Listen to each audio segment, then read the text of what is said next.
Men Omon va Mahliyo Ravshanovna Angor tumani ko'p tarmoqli poliklinikasida lor shifokori faoliyatini 5 yildan buyon olib boraman. Kuni kecha Prezidentimizning Oliy Majlisga yo'llagan murojaatnomalarni ko'rib quvondik. Barcha tibbiyot xodimlari murojaatnomada qayd etilishicha, Angliyaning Pearson kompaniyasi bilan birgalikda o'zimizni har bir viloyatdagi texnikumlarda xorijiy tillarga moslashtirilgan yuqori sifatli, keng ko'lamli, bilimli chuqurlashtirilgan hamshiralarni bilim salohiyatini oshirish maqsadida Germaniya, Shveysariya, AQSh va Yaponiya kabi rivojlangan mamlakatlarning davlat standartlarini hamshiralarga shu dasturda o'qitish ko'zda tutildi.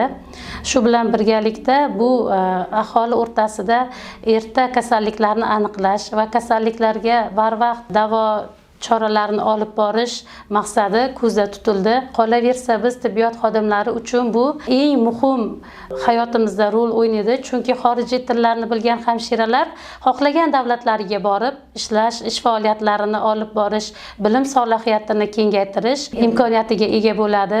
Tibbiyot sohasini raqamli rivojlantirish ham ko'zda tutildi.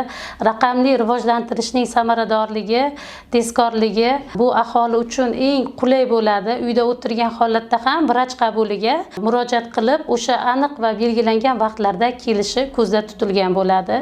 Biz tibbiyot xodimlari bizga ajratilgan keng ko'lamli ko'maklaridan juda ham xursandmiz.